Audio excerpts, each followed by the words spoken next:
Right to education, next right is right to education, article 21। अब right to 21 में तो हमें देखने को मिलता है कि राइट टू एजुकेशन है। अब ये राइट टू, अब कहोगे आप कि राइट टू एजुकेशन तो 21A में है। क्या 21A मीन्स 1986 से पहले क्या हमारे पास राइट टू एजुकेशन का राइट नहीं था? था हमारे पास राइट, आर्टिकल 21 में है हमारे पास इसका प्रोविज़न पहले भी था। Right to education is one of the most important fundamental rights in India. It is ensured that the every child between the age of 6 to 14 years the right to free and compulsory education, कि शिक्षा का अधिकार जो है भारत में सबसे महत्वपूर्ण या इम्पोर्टेंट अधिकार माना गया है। ये सुनिश्चित करता है कि 6 से 14 साल तक के प्रत्येक बच्चे को निःशुल्क अनिवार्य शिक्षा, फ्री कंपलसरी एजुकेशन प्राप्त करने का अधिकार है। क्या अब इसका जो बैकग्राउंड है वो देखते हैं। Originally all the Indian constitution did not include the right to education as the fundamental rights, it was the mention only the director principle. अब डीपीएसपी में हमें देखने को मिलते हैं 45 में, आर्टिकल 45 में 45 में which the directive principle directed the state the provide the free compulsory education. वहाँ हमें देखने को मिलता है 6 से 14 साल तक के लिए फ्री एंड कंपलसरी एजुकेशन का प्रोविज़न है। अब children below the 14 years of the age within 10 years of the constitution commitment, कि जो 10 वर्ष के भीतर हैं, 14 वर्ष से कम आयु के बच्चे हैं, उनको निःशुल्क जो है अनिवार्य शिक्षा प्रदान कराई जाए।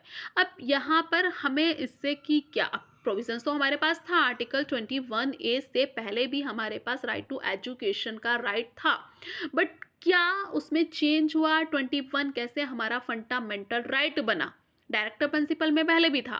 अब इससे रिलेटेड हमें थोड़ा केसेस में जाना होगा, जिससे रिलेटेड हमारा केस है Mohini Jain versus state of Karnataka 1992 का केस है। अब इसमें क्या हुआ था? In this case the supreme court has that the right to education is a part of the right to life under the article 21। इसमें क्या कहा गया कि इस मामले में कि जो शिक्षा का अधिकार है उसको हमारे आर्टिकल 21 का हिस्सा माना जाए, पार्ट माना जाए। The court said that the without education right is not life, life has know the meaning, कि बिना एजुकेशन के, बिना शिक्षा के हमारा जीवन कुछ नहीं है।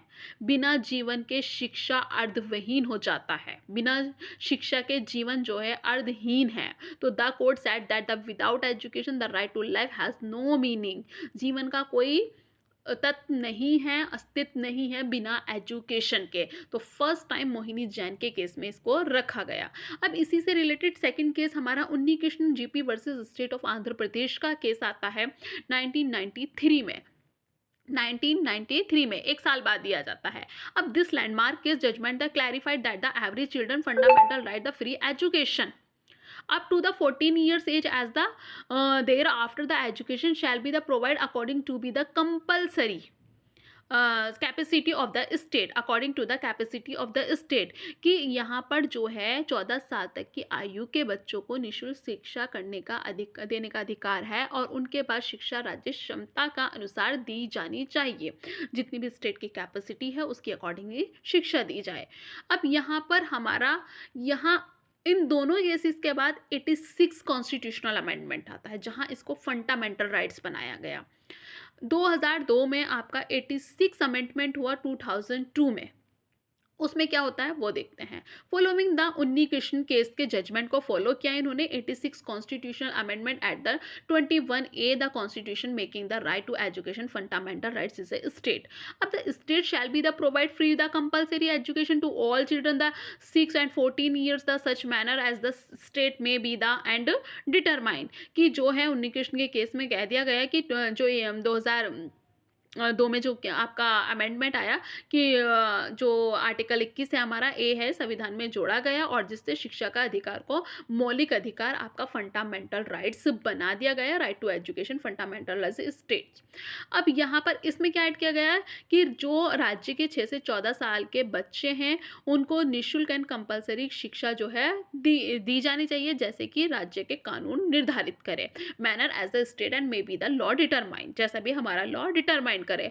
अब right of children to free and compulsory education 2009 में आरटी एक्ट में जो है हमारा, तो यहाँ पर क्या हुआ कि implementation article 21 parliament enact the right to children and free education and compulsory education 2009 which is come into the effect effective 1 April 2010 से ये इफेक्ट में आया। This act the define the duties the central and state government lays down the norms and schools ensure admission attendance competitions educations for the every child कि यहाँ पर जो है आपका केंद्र राज्य सरकार का ये कर्तव्य निर्धारित कर दिया कि स्कूलों में जो है तय कर दिया गया बच्चों को प्रवेश दिया जाएगा और उनकी गारंटी देता है। अब यहाँ पर इसका जो इम्पोर्टेंस थी सिग्निफिकेंस है, right to education promote the equality, remove social barriers and empower children, knowledge opportunities the essential for the realization for the other fundamental rights.